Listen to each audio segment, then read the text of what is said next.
The acrid stench of diesel and cordite hung heavy in the air as Lance Corporal Elias Thorne gripped the handles of the Sherman tank's turret gun. His eyes narrowed against the swirling dust of the Italian hillside. It was late November 1943, near the blood-soaked town of Ortona, where the 1st Canadian Armored Brigade had been grinding forward against the German Gustav line. The tank, a battered Firefly variant named Maple Fury, shuddered as it crested a ridge, its tracks chewing through the rocky terrain under the relentless Mediterranean sun.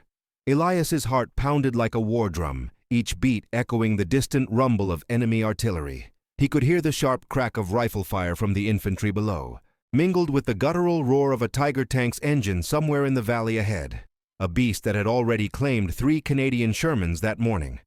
Sweat trickled down his forehead, stinging his eyes, as he scanned the olive groves through the periscope. Fear clawed at his gut, but so did a flicker of defiance. These Nazi monsters weren't invincible, not if he could help it. Beside him in the cramped turret, Sergeant Finn McLeod barked orders, his voice steady despite the chaos. "Eyes sharp, Thorne. That big cat's out there waiting to pounce." The loader, Private Ryan Leclerc, fumbled with a fresh shell, his hands trembling from the cold bite of the wind whipping through the open hatch. Below, in the hull, driver Owen Hargrove wrestled the controls, the tank lurching as it navigated a minefield scarred by previous blasts. Elias's mind raced. Rumors had spread through the brigade about the Tiger's sloped armor, shrugging off standard shots like rain on a tin roof. But he had an idea, born from desperate nights poring over diagrams by flashlight, a mad gamble involving angles and velocity that no one else dared try. As a shell whistled overhead, exploding in a shower of dirt, Elias whispered a prayer for his mates, the weight of their lives pressing heavier than the 17-pounder gun. If you want more stories of Canadian bravery and WW2, subscribe and hit like, so their sacrifices are never forgotten. Elias Thorne had enlisted in Toronto back in '41, a lanky farm boy from Ontario's rolling fields, drawn by posters promising adventure and a chance to smash the fascist menace that had swallowed Europe. Canada, still licking wounds from the Great War, had answered the call with quiet resolve, sending over 1 million volunteers to fight under the Union Jack. By the time the 1st Canadian Infantry Division hit Sicily that July, Elias was a gunner in the Ontario Regiment, part of the Allied push up the Italian boot to crack the Axis defenses. Ortona was supposed to be a quick flanking maneuver, but the Germans under Kesselring had turned it into a meat grinder, their elite Fallschirmjäger and Panzers holding the line with fanatical zeal. Why Canada? It was about more than duty. For Elias, it was personal. His uncle had vanished in the First War, and whispers of Nazi atrocities in occupied lands fueled a fire in his chest. His crew had become his family amid the mud and misery. Finn McLeod, the grizzled Nova Scotian sergeant with a fisherman's drawl and unshakable calm, who'd lost a brother at Dieppe. Ryan Leclerc, the young Quebecois loader fresh from boot camp, whose quick wit masked a deep-seated fear of the confessional. And Owen Hargrove, the steady-handed driver from Manitoba prairies, who hummed old folk tunes to drown out the screams of the wounded. They shared cigarettes in the flickering glow of tank lights, swapping stories of home, Elias's maple syrup harvests, Finn's salty Atlantic tales, forging bonds that felt eternal in the shadow of death. But tension coiled tighter with each dawn. Intelligence reports buzzed about Tiger tanks, those 60-ton behemoths with 88 million guns that could punch through Sherman armor from 2 kilometers away.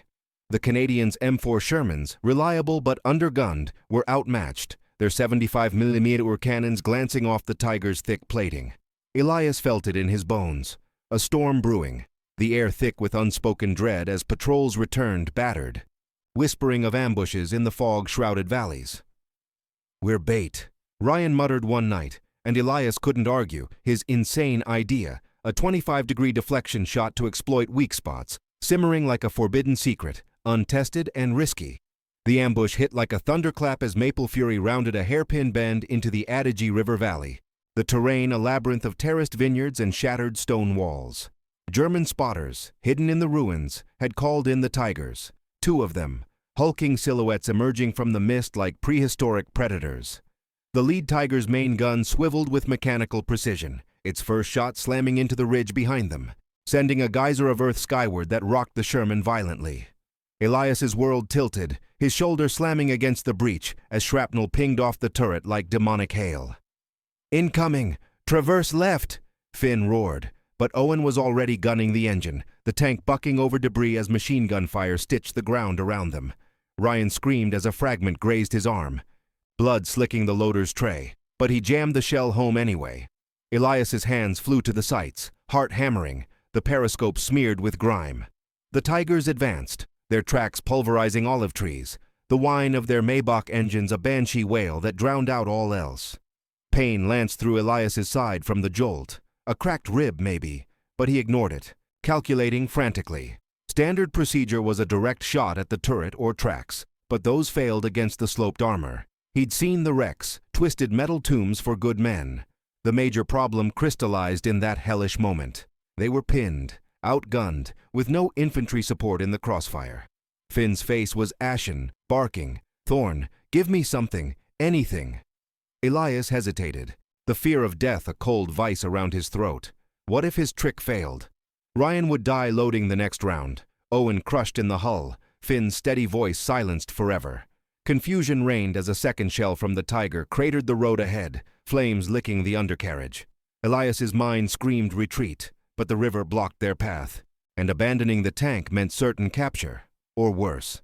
Real terror gripped him, visions of home flashing, his mother's tearful goodbye, the farm's quiet peace.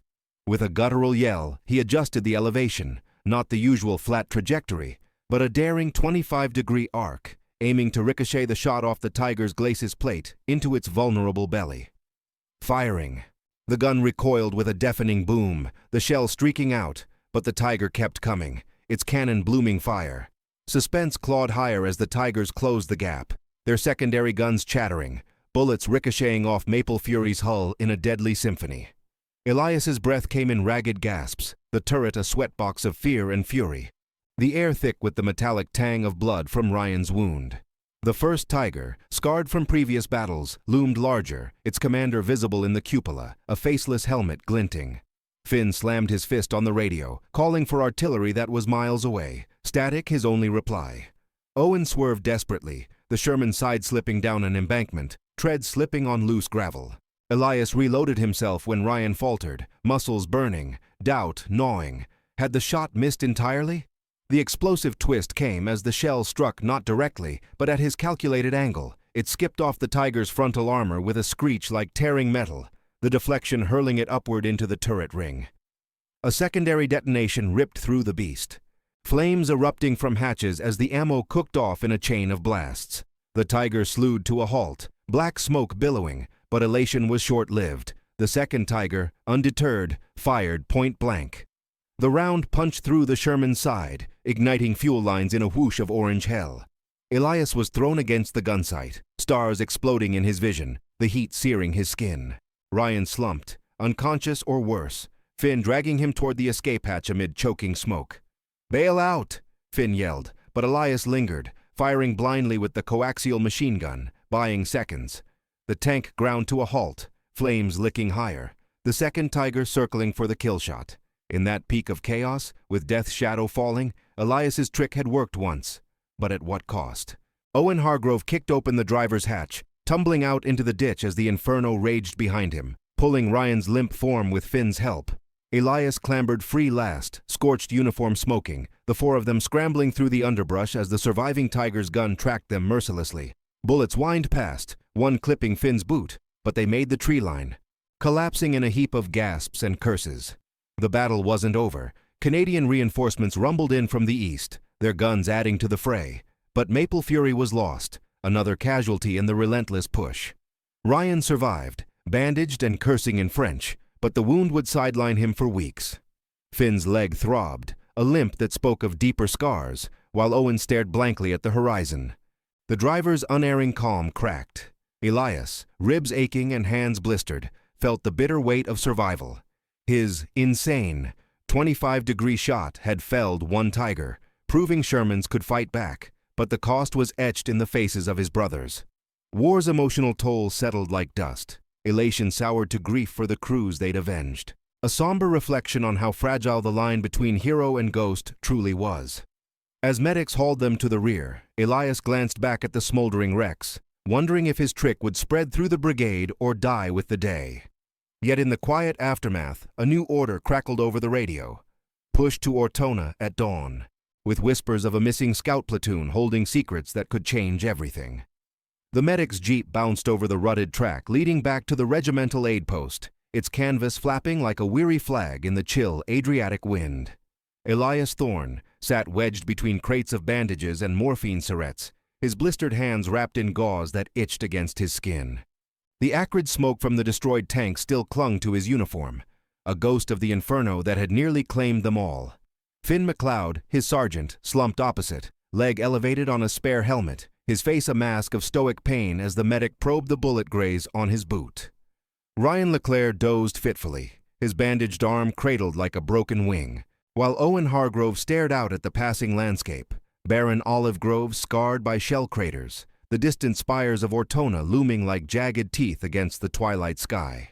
It was December 1943 now, the Italian campaign dragging into a brutal winter, and the 1st Canadian Armored Brigade was licking its wounds after the Valley skirmish. Elias's mind replayed the shot. That improbable 25-degree deflection, the shell's screeching ricochet turning the Tiger's strength against itself. Word had already spread through the wireless chatter, gunners in other Shermans buzzing about the Thorn trick, a desperate innovation born from Elias's late-night sketches on scraps of paper. But survival tasted bitter. Maple Fury's loss meant reassignment. And the crew's bond felt frayed, like rope worn thin by friction. As the jeep rattled to a stop at the makeshift camp, tents huddled against the rain-lashed hills, Elias overheard officers murmuring about the missing scout platoon. Sent ahead to probe Ortona's defenses 2 days prior, the 10-man unit from the Carleton and York Regiment had vanished into the fog-shrouded streets. Their last radio transmission garbled, something about a hidden German strongpoint and eyes in the walls. The brigade's push at dawn would hinge on intel that might not exist, and Elias felt a knot tighten in his gut. His trick had bought them time, but Ortona promised a deeper hell. Reassigned to a fresh Sherman dubbed Prairie Thunder, the crew integrated uneasily with its previous occupants, now shuffled to other units after an earlier ambush. Lance Corporal Elias Thorne climbed aboard at first light, the tank's hull still warm from engine checks, its 17-pounder gun gleaming under a tarpaulin. Sergeant Finn McLeod limped to his commander's seat, barking terse orders to mask his discomfort, while Private Ryan Leclerc, arm in a sling, took up loading duties with a one-handed determination that bordered on defiance. Owen Hargrove slid into the driver's perch, his prairie drawl muttering curses at the unfamiliar controls, the scent of fresh oil mingling with the faint, lingering char of cordite from the old wreck. The new tank felt alien, its rivets untested by their hands, but necessity forged quick alliances. The hull gunner, Corporal Liam Fraser, a wiry Albertan with a scar across his cheek from Sicily, nodded grimly to Elias, sharing a cigarette in the pre-dawn gloom. Canada's role in this theater had evolved from tentative landings to a grinding offensive, the nation's 45 EU-Zerin troops in Italy bearing the brunt of the Allied advance, while Britain and America focused on Normandy preparations. Ortona, dubbed Little Stalingrad by the troops, was a port town of ancient stone and narrow alleys, fortified by the 90th Panzer Grenadier Division's veterans, who fought with the desperation of men knowing retreat meant the Eastern Front. Elias's thoughts drifted to home, Toronto's bustling streets, the St. Lawrence's icy flow, contrasting sharply with this foreign misery. Why push now? Intelligence suggested the Germans were thinning their lines for a counter-offensive elsewhere, but capturing Ortona would secure the Adriatic flank, shortening the war by months and avenging the Dieppe disaster that still haunted Canadian ranks. Bonds deepened in the rumbling confines. Finn shared tales of Halifax harbors. Ryan joked about Montreal winters to lighten the mood. Owen hummed, "The Maple Leaf Forever," softly, yet rising tension seeped in like fog from the sea. Patrols reported Tiger patrols probing the flanks, and the missing scout's fate hung like a pall. Elias confided his trick to Liam during a brief halt, the gunner's eyes widening. Could it turn the tide? Whispers of the platoon's last words fueled dread. A secret cache of German rockets, perhaps, or a traitor in their midst. As Prairie Thunder rolled out with the column, treads churning mud, Elias scanned the horizon, the weight of unspoken fears pressing heavier than the turret's armor. The advance into Ortona's outskirts unfolded under a leaden sky, the brigade's Shermans and infantry weaving through bombed-out farms toward the town's labyrinthine core. Prairie Thunder led a platoon of 4 tanks, their engines a low growl masking the sharper cracks of sniper fire from rooftops. Elias Thorne peered through the periscope, the world reduced to a slit view of rubble-strewn streets where every shadow hid death. The missing scout's mystery gnawed at command. Aerial recon showed no bodies, only eerie silence from the central piazza, suggesting capture or worse. Finn McLeod's voice cut through the intercom, steady but edged. "Stay frosty, lads. Those tigers'll be waiting." Ryan Leclerc winced as he hefted a shell with his good arm, sweat beading despite the December chill, while Owen Hargrove navigated the debris-choked road, the tank shuddering over a collapsed wall. Suddenly, the major problem erupted. A concealed German anti-tank gun in a shattered church steeple barked, its round slamming into the trailing Sherman with a catastrophic boom. Flames bloomed, screams echoing over the radio as the crew bailed, only to be cut down by machine guns from adjacent buildings.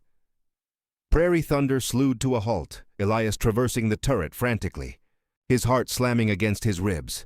Confusion reigned, infantry pinned by crossfire, no clear enemy positions, the air thick with dust and the coppery reek of blood. A tiger's roar pierced the din from a side alley, its massive form materializing like a specter, 88 Irum gun swiveling toward them. Elias's mind raced to his trick, the 25-degree shot, but the angle was wrong, the beast too close, its tracks already crushing a Canadian half-track. Finn ordered a reverse, but Owen's treads spun uselessly in the rubble, trapping them. Real fear clawed at Elias. Visions of the valley ambush replayed, but amplified. Ryan's sling tearing as he loaded, Liam firing the hull gun wildly, bullets pinging harmlessly off the tiger's front. Pain flared in Elias's side from his old rib injury as the tank jolted, a near-miss shell shattering the commander's periscope in a spray of glass. Hard decisions loomed. Abandon the gun and run, dooming the infantry, or risk the trick again, potentially dooming them all. The tiger fired, the round glancing off the turret with a screech that vibrated through Elias's bones, heat washing over him like a furnace blast. Suspense peaked as shouts filled the air. Had the scouts been here, their secrets lost to torture? Elias adjusted the sights desperately, whispering calculations, the crew's eyes on him in the dim light, bonds straining under the terror of imminent death. Deeper into the suffering, the tiger pressed its advantage, circling Prairie Thunder with predatory patience, its secondary armament raking the hull and forcing Liam to duck as rounds chewed through the vision slits. Elias Thorne's hands trembled on the elevation wheel, the 25-degree arc a gamble amplified by the urban chaos. Ricochet off a building wall, perhaps? Or directly onto the glacis? Finn McLeod gripped the radio, coordinating with a nearby infantry section, but static and explosions drowned his pleas for support. Ryan Leclerc collapsed against the breach, his wound reopening in crimson streaks, gasping, "Can't! Hold it!" as he passed another shell.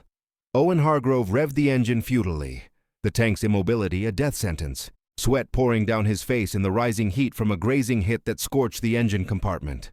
Elias felt the vice of fear tighten, death's specter not abstract but visceral, the tiger's commander visible now, a cold-eyed Oberfeldwebel barking orders. Confusion compounded as German paratroopers swarmed from basements, grenades arcing toward the treads, one exploding close enough to buckle the glacis plate. Elias's decision crystallized in agony. Fire now or perish. "On my mark!" he yelled, voice raw, aligning the shot at that insane angle, exploiting the tiger's slope to deflect into the engine deck. The gun thundered, recoil slamming him back, the shell arcing out in a high lob that kissed the alley wall before plunging downward. Suspense stretched eternal as the projectile struck true, penetrating the thinner roof armor in a shower of sparks, igniting fuel with a muffled whoomp. The tiger shuddered, flames licking its rear, but it didn't stop, lurching forward in a final, vengeful charge. Elias's world spun as it rammed Prairie Thunder, metal grinding in a deafening clash, the impact hurling him against the sights. Stars bursting in his vision. Ryan screamed, pinned momentarily, Finn dragging him free amid choking smoke. The suffering peaked in that crush of steel and fire. Elias's trick succeeding yet again, but at the brink of total loss, the crew's cries mingling with the roar of approaching reinforcements. If you're still here with him in this moment, subscribe, so their courage lives on. As the Tiger ground to a halt, its crew bailing into the fray only to be met by Canadian rifles, Prairie Thunder smoldered but held, its crew scrambling from hatches into the melee.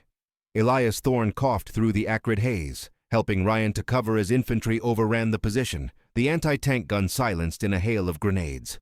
The battle's tide shifted. Ortona's streets echoing with the clatter of liberation, but losses mounted.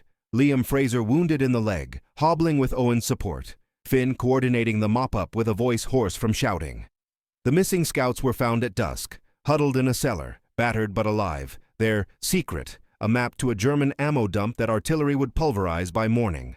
Yet resolution brought no triumph. Ryan's arm required surgery, sidelining him for good, while Elias's ribs cracked anew, a constant throb mirroring the war's indelible marks. Finn clapped Elias on the shoulder, murmuring, "Your trick saved us twice, lad," words spreading to Monty himself. But emotional consequences lingered. The farm boy's defiance hardened into weary resolve. Owen's song silenced, the crew forever altered by brushes with oblivion. Bitter realism settled as they withdrew to regroup. Ortona's fall a Pyrrhic victory in the endless slog. In the flickering lantern light of a forward outpost, Elias pondered the cost. Shermans turned killers, yes, but at the soul's expense. Then, a runner arrived with a startling hook. Intercepted signals revealed the elite SS Panzer unit en route, their lead Tiger commanded by a notorious ace, carrying experimental armor that could render even the 25-degree shot obsolete, and whispers of a Canadian defector feeding them positions. The camp's lanterns flickered like dying stars against the encroaching night, casting long shadows over the canvas tents where the remnants of the 1st Canadian Armored Brigade huddled against the Adriatic chill.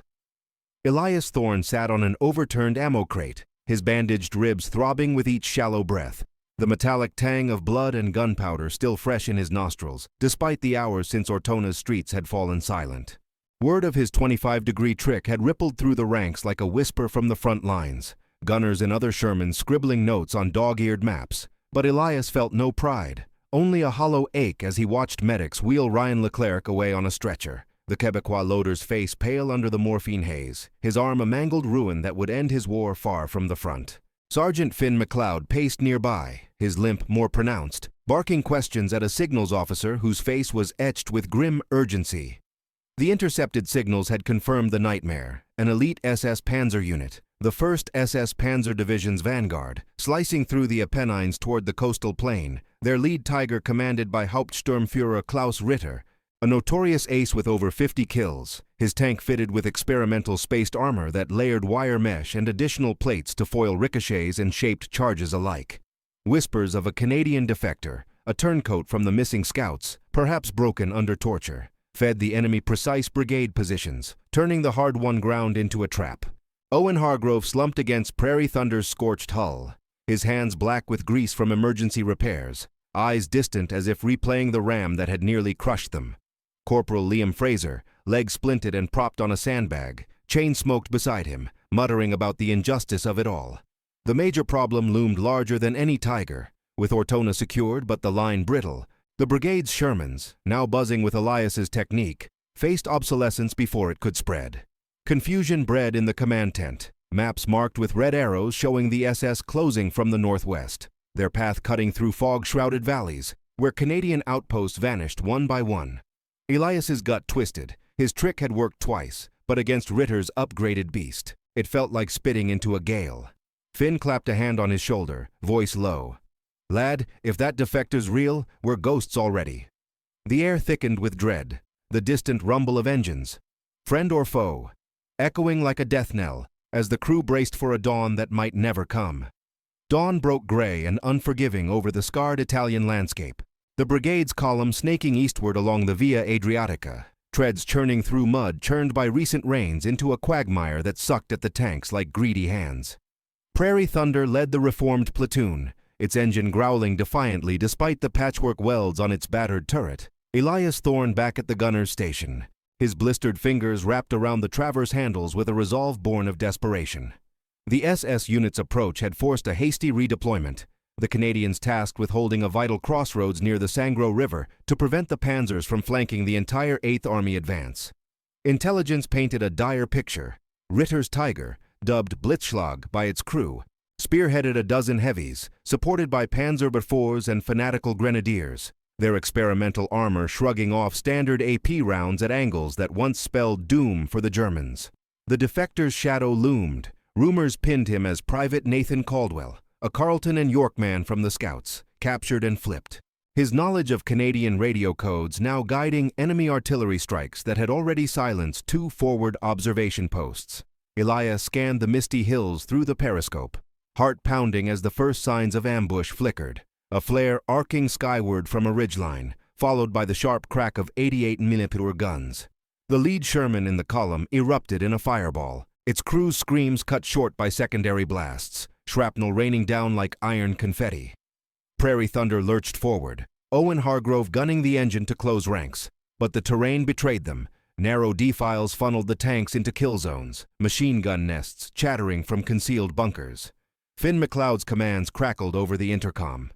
"Thorne, spot that big bastard. Leclerc's out. Fraser, load double time." But Ryan's absence left a void.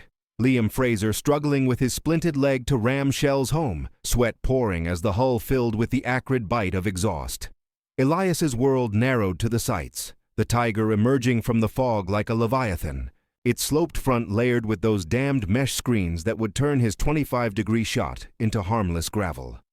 Pain lanced through his ribs as the tank jolted over a crater, but fear overrode it, real visceral terror that this time no deflection would save them. The defectors' betrayal hit home when a precise mortar barrage bracketed Prairie Thunder, forcing Owen to swerve into softer ground where the treads bogged down, immobilizing them amid the chaos. Confusion reigned as infantry from the Seaforth Highlanders of Canada scattered under the onslaught, their officers yelling for covering fire that the pinned tanks couldn't provide. Elias calculated frantically, but the angle was all wrong, the Tiger's advance relentless, its gun-blooming fire that gutted another Sherman 50 yards ahead. Suffering deepened as the SS Panzers tightened the noose, Ritter's Blitzschlag anchoring the assault, its 88mm roaring in measured blasts that methodically dismantled the Canadian line. Elias Thorne gripped the gun, his breaths ragged in the sweltering turret, the air thick with the stench of fear sweat and overheating metal as secondary hits scorched the hull. Liam Fraser cursed in Gaelic, his wounded leg buckling as he loaded another round, the shell slipping from blood-slick hands and clanging uselessly to the floor. Owen Hargrove revved futilely from the driver's seat, the bogged treads spinning mud into a froth, his face ashen with the realization that they were sitting ducks. Finn McLeod traversed the turret manually when hydraulics faltered, his limp forgotten in the frenzy, but a grazing round shattered the commander's periscope, spraying glass that sliced Elias's cheek, warm blood trickling into his eye. The major problem crystallized in excruciating clarity. The experimental armor on Blitzschlag diffused impacts, preliminary tests from captured wrecks showing how the mesh absorbed and redirected energy, rendering ricochets unpredictable. Elias's trick, once a lifeline, now felt like a cruel jest. His 25-degree arc had to adapt, perhaps steeper, or aimed at the sides where the upgrades were thinner. But hesitation meant death. Real fear clawed at him, not just for himself, but for his crew. Visions of Finn's Halifax family waiting for letters that would never come. Liam's Alberta ranch left to weeds. Owen's prairies echoing empty. The defector's hand was evident in the uncanny precision, a flanking Panzer IV materializing from a vineyard, its cannon barking to sever the infantry's retreat, screams piercing the din as men fell in heaps. Hard decisions tore at Elias. Fire prematurely and waste ammo, or hold for the perfect shot and risk annihilation. Suspense coiled like barbed wire as Blitzschlag closed to point blank, its tracks pulverizing a fallen comrade's tank, the Obersturmführer's silhouette visible in the cupola, a smug phantom directing the slaughter. Ryan's ghost haunted the loader's station, his absence forcing Liam to improvise with one good leg, each shell a labored agony. A direct hit rocked Prairie Thunder, flames licking the engine deck, heat blistering paint and skin alike. Elias yelled over the roar, adjusting, 28 degrees, off the turret shoulder. But doubt gnawed. The shot streaked out, screeching against the mesh, deflecting wildly into the undergrowth without effect. The Tiger responded with a thunderous broadside, the round punching through the glacis and igniting ammunition in the ready rack, forcing the crew to smother sparks with bare hands amid choking smoke.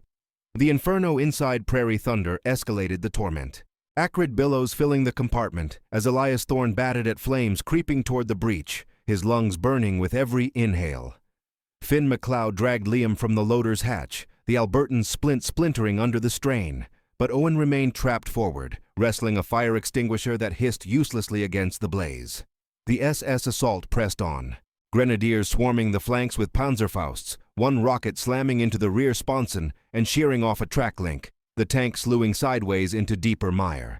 Elias's mind fractured under the suffering. His insane trick had evolved in desperation, but Blitzschlag's armor laughed it off, the mesh vibrating like a tuning fork to dissipate the energy. Confusion amplified the horror. Radio chatter devolved into static-laced pleas. The defector, confirmed as Caldwell via a taunting loudspeaker broadcast, mocking their positions in broken English, drawing artillery that cratered the earth around them. Pain radiated from Elias's wounds, ribs screaming as he hauled himself to the coaxial mount, firing bursts that pinged harmlessly off the tiger's hide. The crew's bonds strained to breaking, Finn's calm shattered in a rare curse. "That traitor's blood on our hands," while Liam whimpered through gritted teeth, his leg a throbbing ruin. Real fear morphed into primal survival instinct. Abandon the tank and join the infantry's route, or fight from inside until the end. Suspense peaked as Ritter's gun elevated, the muzzle brake mere yards away. The ace's eyes locking on Elias through the sights in a moment of frozen enmity.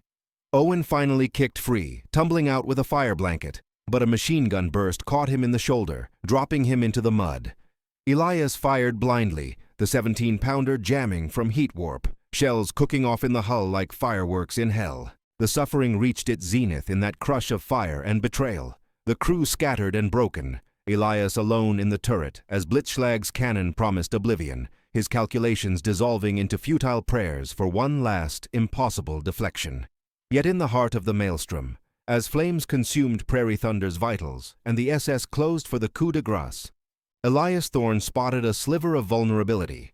The Tiger's left flank exposed momentarily as it pivoted to crush a fleeing half-track, the experimental mesh thinner there amid the added weight of spare fuel cans. With a guttural roar, he cleared the breach manually. Liam's last shell rammed home through sheer will, adjusting to a hybrid angle. 25 degrees base, with a lateral twist to graze a nearby boulder for added spin. The gun, miraculously intact, boomed one final time, the projectile arcing in a desperate lob that skipped off the rock, hurtling toward the flank with augmented velocity. Suspense hung as the shell struck, piercing the mesh and burrowing into the side armor, igniting the engine in a cascade of fire that engulfed Blitzschlag from within. Ritter's crew bailed in panic, cut down by Seaforth rifles surging from cover, but the victory was Pyrrhic. The brigade's line buckled elsewhere, Canadian losses mounting as the defectors' intel guided reinforcements. Elias staggered from the wreck, dragging Owen to safety, Finn and Liam already under fire suppression, the air alive with the crackle of burning panzers. The major problem persisted. Suffering etched into every survivor. Caldwell's betrayal would haunt courts-martial, the experimental armor's secrets lost in the flames, but promising deadlier iterations. As medics swarmed, Elias collapsed against a shattered wall, the weight of his trick's toll crashing down. Shermans as killers, yes, but at the fraying edge of sanity. Word spread of the kill, but so did the cost. The crew diminished, Owen airlifted with a shattered collarbone, Liam facing amputation. Finn's eyes met Elias's in silent acknowledgement. They'd turned the tide once more, but the war's grind offered no respite, only the somber reflection that bravery's price was paid in pieces of the soul. The evacuation from the Sangro crossroads unfolded under a relentless drizzle that turned the Italian earth into a sucking morass. Canadian medics and engineers swarming the wreckage like ants over a fallen giant. Elias Thorne leaned against the splintered remnant of a stone wall, his vision blurring from blood loss and exhaustion. As stretcher-bearers hauled Owen Hargrove toward a waiting ambulance, the driver's shoulder wound bandaged but his face twisted in silent agony. Sergeant Finn McLeod coordinated the retreat with clipped efficiency, his limp dragging through the mud as he directed sappers to salvage what they could from Prairie Thunder's gutted hull. The 17-pounder gun, twisted but intact, a testament to Elias's unyielding gambit. Corporal Liam Fraser sat nearby, his leg elevated on a discarded pack, the doctor already murmuring about gangrene risks that hung like a specter over the crew's fragile survival. The SS Panzer assault had been blunted, Blitzschlag's fiery demise scattering the enemy vanguard, but the cost carved deep. The defector, Private Nathan Caldwell, had slipped away in the chaos, his betrayal confirmed by a captured grenadier who spat details of torture sessions in a nearby villa. Whispers rippled through the ranks. Elias's evolved trick, that hybrid 25-degree deflection with the boulder assist, was already being diagrammed in the officer's tent. a blueprint to arm the brigade's remaining Shermans against the upgraded Tigers. Yet emotional undercurrents churned beneath the surface. Finn's uncharacteristic silence spoke of a man questioning every order that had led them here, while Liam's forced jokes about one-legged dancing back home masked a terror of the operating table.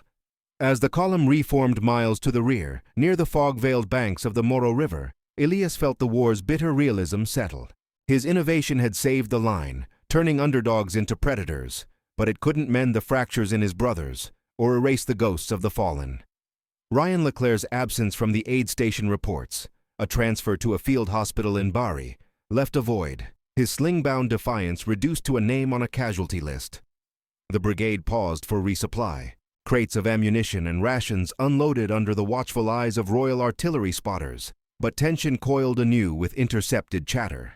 Ritter's unit, though mauled, was regrouping with fresh heavies, their experimental armor refined based on the Ace's last transmission. Elias traced scars on his hands, the blisters from the fire a map of survival, wondering if his trick could evolve fast enough or if Caldwell's shadow would doom them all before Ortona's hard-won ground could be held. By midday, the 1st Canadian Armored Brigade had dug in along the Moro's eastern flank, a hasty defensive arc of Shermans and anti-tank guns bristling against the winter gloom, their positions camouflaged with netting draped over olive branches heavy with rain. Elias Thorne, patched up with stitches and a sling for his cheek wound, climbed into a replacement tank christened Northern Fury, its crew a mix of veterans and green replacements that felt like shuffling cards in a losing hand. Finn McLeod took command again, his voice steady over the intercom as he briefed the newcomers. Private Connor Riley, a lanky loader from Vancouver with hands steady as a surgeon's, and driver Samuel Wright, a stoic New Brunswicker whose quiet demeanor hid a sharpshooter's past in training. Liam Fraser, cleared for light duty, manned the hull gun, his splinted leg propped awkwardly, while Elias resumed his post at the 17-pounder, the gun's sights now etched with faint pencil marks for his angle calculations. Canada's commitment burned brighter in this quagmire. The nation's divisions, forged in the fires of Sicily and now Italy's spine, embodied a resolve that belied their population's size.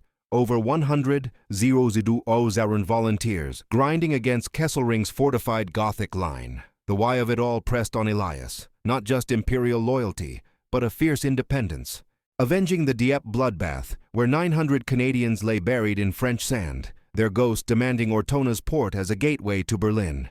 Bonds formed haltingly in Northern Fury's confines. Connor shared tales of Pacific rainforest to ease the tension. Samuel hummed low hymns from his Baptist roots, and Finn recounted Elias's feats with a rare spark of pride, forging a fragile family amid the uncertainty. Yet rising dread permeated the air, thick as the mist rolling off the river.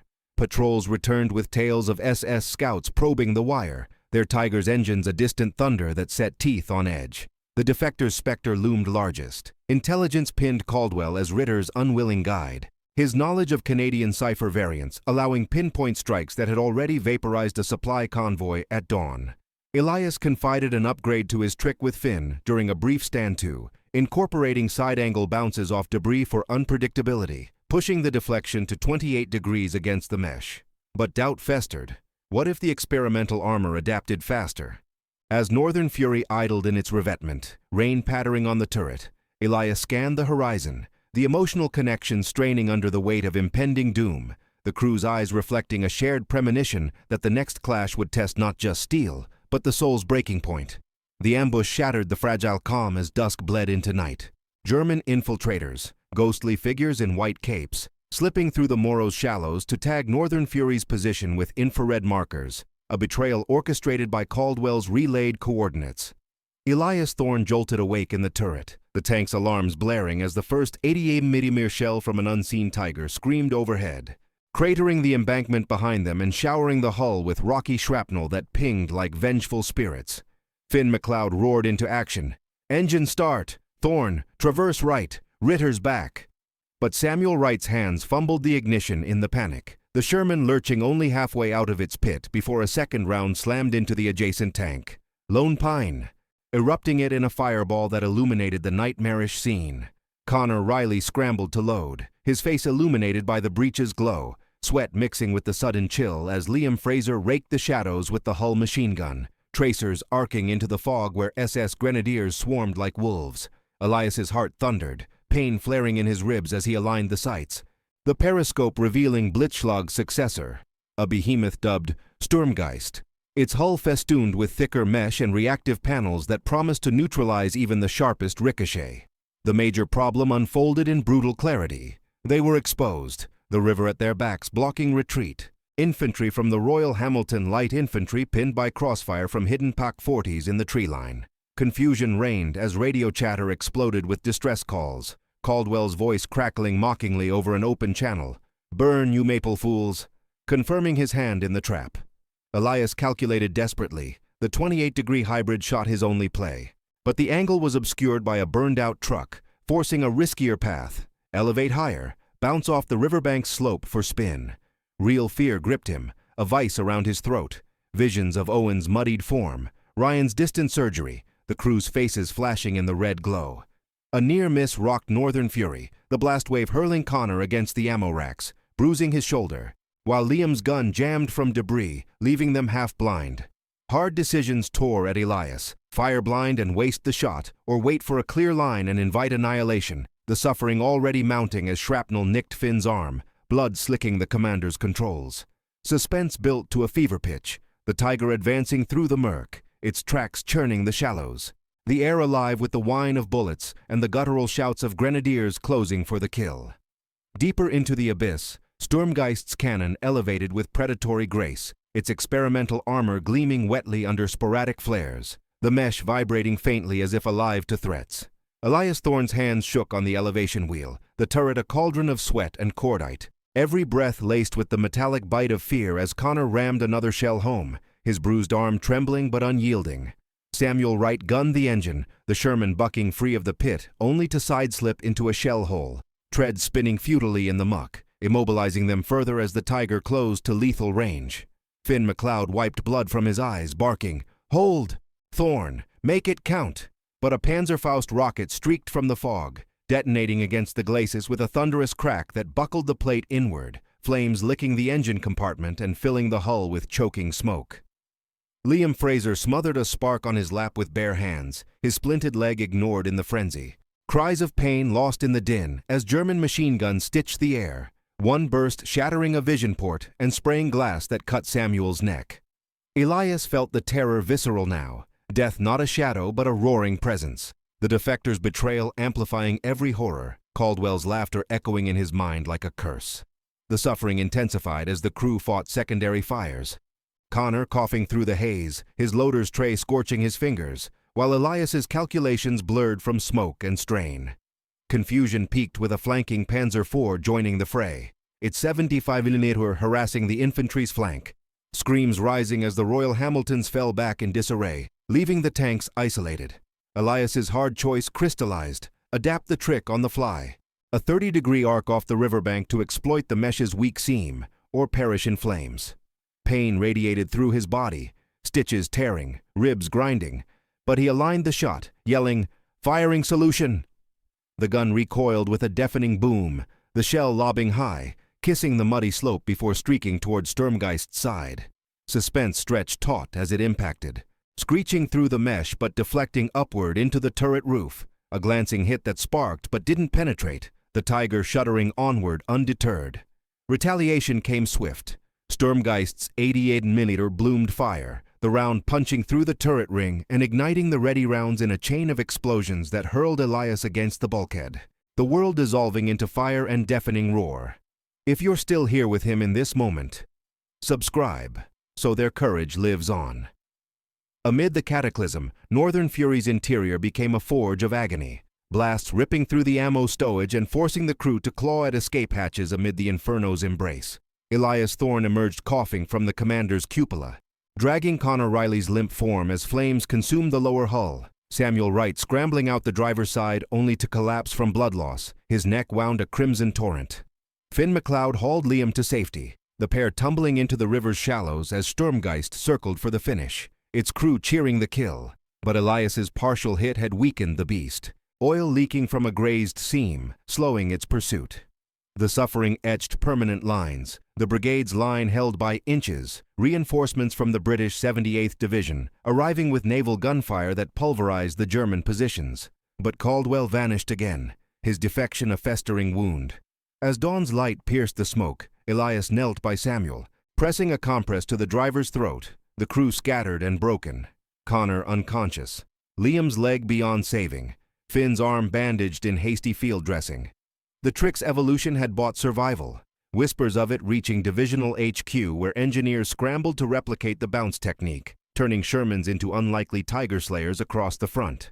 Yet emotional fallout crashed like waves. Elias's farm boy innocence shattered, replaced by a haunted vigilance, the bonds with his mates forged in fire but frayed by loss. Bitter realism dawned as they were pulled rearward. Ortona's victory a distant echo amid the Moros' fresh graves, the war's grind revealing no heroes, only survivors paying in blood and memory.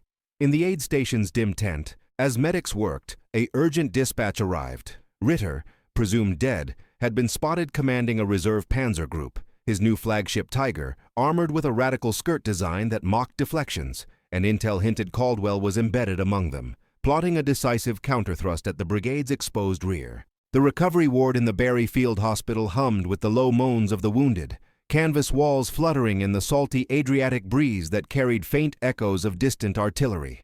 Elias Thorne lay on a cot, his body a tapestry of bandages, ribs taped, cheeks stitched, blisters lanced, but his mind raced unchecked, replaying the Moro Inferno, where his 30-degree adaptation had grazed victory from defeat.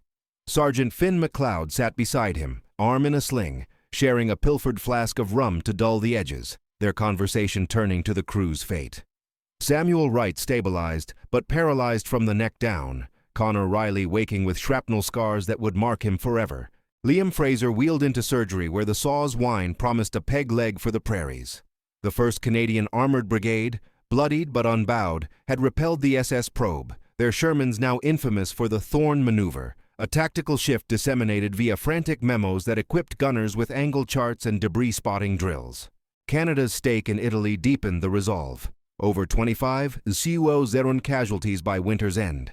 Yet the nation's factories churned out vital supplies, from maple syrup rations to reinforced tracks, fueling the Allied push that would crack the Gothic line by spring. Emotional ties pulled taut. Finn spoke of writing to Owen and Ryan, bridging the gaps with letters that lied about the glory to spare their mother's tears. But rising tension infiltrated even this sanctuary. Nurses whispered of the defectors' latest ploy, Caldwell's intel guiding U-boat wolfpacks that sank 2 supply ships off Ancona, starving the front of fuel. Elias sketched refinements on a napkin, a 25-degree base with variable bounces, perhaps using friendly fire support for distractions, his insane legacy evolving into doctrine.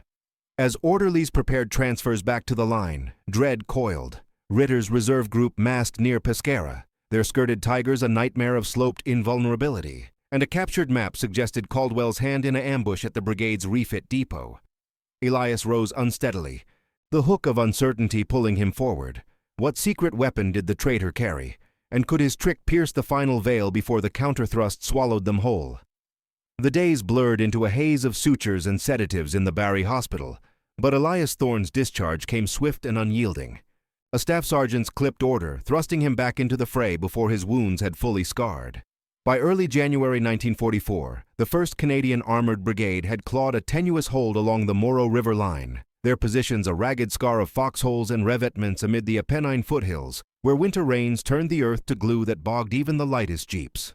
Elias rejoined a rebuilt crew in a Sherman rechristened True North, its hull reinforced with salvaged plates from fallen comrades, the 17-pounder gun now calibrated with his angle charts etched into the sighting mechanism. Sergeant Finn McLeod, arm freed from the sling but stiff as old leather, commanded from the cupola, his Nova Scotian grit undimmed despite the limp that shadowed every step. Corporal Liam Fraser, fitted with a crude prosthetic that chafed like the devil, manned the loader's post with a one-legged tenacity, while fresh faces filled the gaps.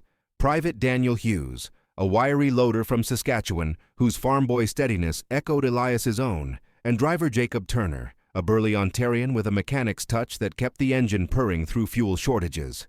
Owen Hargrove and Ryan Leclerc lingered in rear echelons, their letters arriving like fragile lifelines, Owen's shoulder mending in England, Ryan's arm a phantom that haunted his dreams.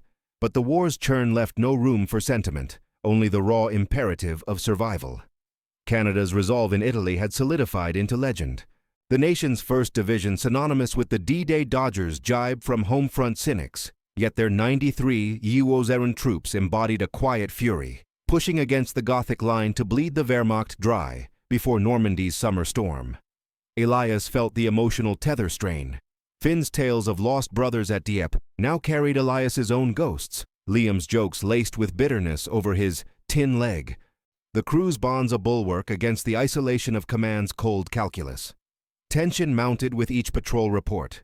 Ritter's Reserve Panzer Group, the battered remnants of the 1st SS, lurked in Pescara's shadows, their skirted tigers, hulks wrapped in angled steel skirts that deflected shells like autumn leaves, a evolution designed to counter ricochets.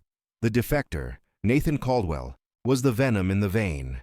Captured documents confirmed his embedment, feeding Ritter precise vectors for a counterthrust aimed at the brigade's refit depot, where lines of Shermans awaited parts. Elias refined his trick in stolen hours, sketching 25-degree baselines with skirt-piercing variants, bouncing off low obstacles to strip the mesh before impact. But doubt festered like an untreated wound. What if Caldwell's whispers turned the ambush into annihilation? The counterthrust erupted at midnight, a symphony of mechanized wrath as Ritter's Tigers breached the fog-shrouded wire, their Maybach engines a guttural dirge that shattered the brigade's uneasy slumber along the Moro's east bank. True North jolted to life under Finn's bellowed orders, Elias Thorne traversing the turret as the first 88mm salvo cratered the forward positions, flames blooming like hellflowers amid screams from the Royal Canadian Regiment's trenches. Daniel Hughes rammed shells with frantic efficiency, his Saskatchewan calm cracking only in muttered prayers, while Jacob Turner wrestled the controls through the quagmire, the Sherman's tread slipping on rain-slicked clay that mirrored the chaos in Elias's mind. Liam Fraser's prosthetic clanked against the breach, his face gaunt in the red glow of battle lamps, as Liam fired the coaxial to suppress grenadiers swarming from half-tracks. The major problem materialized in the gloom. Sturmgeist's successor, a behemoth named Eisenfaust, led the charge, its skirts a labyrinth of interlocking plates that absorbed glancing blows, Caldwell's intel pinpointing True North's revetment with eerie accuracy, a mortar barrage that showered them with earth, one fragment slicing Jacob's forearm and slicking the pedals with blood. Confusion cascaded as radio nets jammed with interference, likely the defectors' sabotage, leaving isolated tanks to face the panzers alone. Infantry from the west, Nova Scotia Regiment fell back under flamethrower assaults, their positions overrun in minutes. Elias's heart hammered, pain lancing his ribs anew as the tank bucked over debris, real fear coiling like barbed wire. Visions of the crew's faces, Finn's steady gaze now wild with urgency, Liam's leg a liability in the crush. The hard decision loomed. Engage Eisenfaust head-on with the skirt variant, risking exposure, or evade and abandon the depot to flames, dooming the brigade's armor for weeks. Suspense clawed higher as the Tiger closed, its cannon swiveling with lethal poise, a near-miss round shearing the turret's rear armor and igniting fuel lines in a whoosh of orange fury. Elias adjusted frantically, elevating to 25 degrees with a lateral bounce off a shattered truck chassis, yelling, "Skirt shot, fire!" The shell streaked out, ricocheting true to strip a section of mesh before burrowing into the running gear, sparks flying as Eisenfaust slewed. But the beast pressed on, its retaliation punching through the glacis and hurling Elias against the sights in a blaze of agony. Suffering peaked in the Inferno's heart. True North's hull a furnace where flames licked the bulkheads and smoke choked every breath. Elias Thorne's world reduced to searing pain and the acrid reek of melting rubber as he smothered embers on the gun controls. Finn McLeod dragged Daniel from the loader's hatch, the youth's hands blistered raw, while Liam Fraser kicked at a jammed escape panel with his good leg, cursing the prosthesis that betrayed him in the crush. Jacob Turner slumped over the wheel, his wounded arm limp, forcing Elias to seize auxiliary drives just to keep the Sherman crawling backward from the kill zone. The major problem intensified. Eisenfaust, limping but unbowed, circled with secondary guns chattering. Caldwell's voice booming from a loudspeaker truck. "Thorne, your tricks end here." Revealing the traitor's fixation, his betrayal a personal vendetta born of broken will under SS interrogation. Confusion reigned as flanking Panzer IVs harried the depot, explosions ripping through fuel dumps in cascades of fire that lit the night like a false dawn, Canadian engineers fleeing in disarray. Elias felt the terror visceral, death's grip tightening, not abstract slaughter, but the crew's unraveling. Finn's bloodied commands fading to gasps, Liam's whimpers amid the heat, Daniel's wide-eyed shock at war's unglamorous maw. A second hit buckled the turret ring, shrapnel peppering Elias's back like hot nails, his calculations dissolving into instinct as he loaded the last shell himself. Hands trembling on the elevation wheel. Suspense stretched to breaking as Eisenfaust loomed, Ritter's silhouette in the cupola, a demonic outline, the skirts vibrating under machine gun fire that stripped but didn't penetrate. The hard sacrifice crystallized. Elias fired the hybrid shot, a desperate 27-degree arc off the depot's burning wall to impart spin. The shell lancing through a skirt seam and into the ammunition bay. Detonation ripped Eisenfaust apart in a thunderous bloom, but the backlash wave flipped true north onto its side, crushing Jacob beneath the dash in a sickening crunch, the crew's cries swallowed by the roar. If you're still here with him in this moment, subscribe so their courage lives on. In the smoldering aftermath, as British artillery from Monte Cassino's slopes hammered the retreating SS remnants, Elias Thorne crawled from the overturned wreck, his body a lattice of burns and fractures, pulling Finn and Liam to the flickering safety of a drainage ditch, where Daniel huddled, shell-shocked but alive. Jacob Turner's form lay still amid the twisted metal, a silent testament to the counterthrust's toll. Medics confirming his end with quiet efficiency as the depot's fires guttered under foam sprays. The brigade held, Ritter's group shattered. Eisenfaust's loss a blow that scattered the panzers into the hills, but victory soured with Caldwell's escape. The defector vanishing into the night with a satchel of stolen cipher books, his shadow promising reprisals. Elias's trick, now mythologized as the Thorne Doctrine, spread like wildfire through the 8th Army. Shermans across the front adapting angles and bounces to fell tigers, turning undergunned workhorses into legends that eased the Italian slog. Emotional consequences carved deep.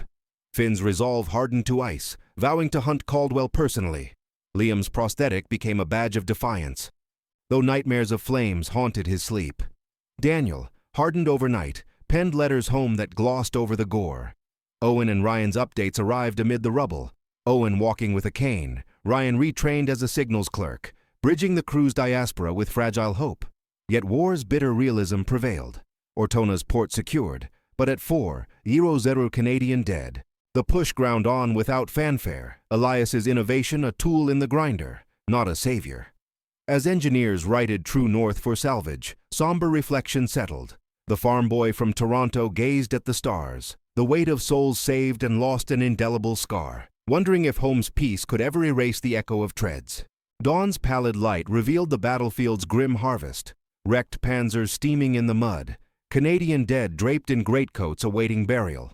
But a runner's urgent whisper shattered the lull. Intercepted Enigma traffic pinpointed Caldwell's flight to a SS fallback in the Abruzzi Mountains, carrying not just codes, but blueprints for a radical Tiger upgrade, porous ceramic inserts to absorb deflections entirely, while Ritter, singed but scheming, rallied a shadow force for a sabotage raid on the brigade's Adriatic supply lines. And Elias overheard a chilling detail. The defector claimed a personal score with Thorne, a fabricated tale of farmland betrayal that masked a deeper, unspoken alliance with the enemy.